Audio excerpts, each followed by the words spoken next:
Acquired by IBM in the early 1930s, the Glen is a picturesque wooded ravine in the town of Union. It represents not only a hidden slice of natural beauty, but also a link to our area's industrial past. News Channel 34's Roy Santacruz shows us why. Just over a mile away from one of the busiest shopping districts in the Triple Cities, the IBM Glen is a tranquil, green, natural getaway. IBM founder Thomas J. Watson acquired the more than 200 acres of land to better the quality of life for his employees and their families. IBM had just really come into its own in the village of Endicott. That's the birthplace of IBM. They were expanding the benefit programs for their workers and dependents.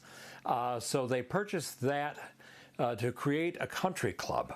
Over the next decade or so, Watson continued to develop the space by purchasing and installing stone bridges, paving roadways, and creating areas to camp or picnic. One of the most iconic scenes at the Glen is an overlook of Gray's Creek Falls from one of the remaining stone bridges.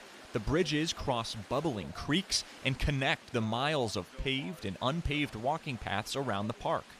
I'm standing on one of the two remaining stone bridges here at the IBM Glen. This one is known as the Kissing Bridge, as a longtime hiker of the Glen proposed right here. There was said to be 13 bridges during the golden age of the Glen, but an intense flood in the early 60s wiped out all but two.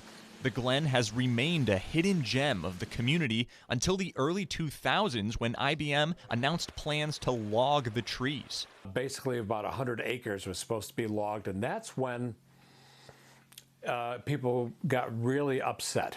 That had been such a part of our community for 100 years, basically. An advocacy group called Friends of the Glen was created and petitioned IBM's decision to log on the property. I think IBM at the time, because it had already gone through a series of layoffs, it was downsizing here, it wanted to still look good to the community, made an offer, and asked if any group out there wanted to take ownership of it and control. And of course, that's when Waterman Conservation Center sort of came to the rescue.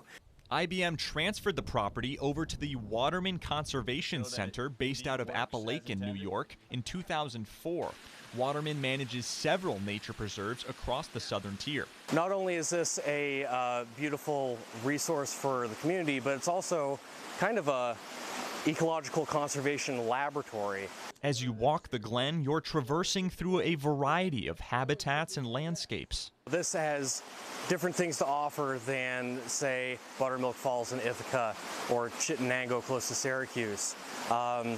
So it's an opportunity for people to get out and really see the breadth of natural treasures. Waterman has installed interactive signage throughout the Glen to educate people on the native flora and fauna. Since 2007, Waterman has been marking and protecting hemlock and ash trees from invasive insects. By this fall, the center hopes to double the size of the Glen's parking lot and implement green stormwater infrastructure. So whether you're cooling off and wading through Gray's Creek, taking in the fall foliage as the leaves change, a snowshoeing expedition, or perhaps just taking the dog for a walk, the Glen is open to the public every day, free of charge. For Destination New York, I'm Roy Santacruz. And the trailhead and parking lot for the Glen is located off of Robinson Hill Road in the town of Union. Our next Destination New York half-hour special will air twice on WBGH NBC5 next Wednesday at 7 p.m. and again on August 26th at noon.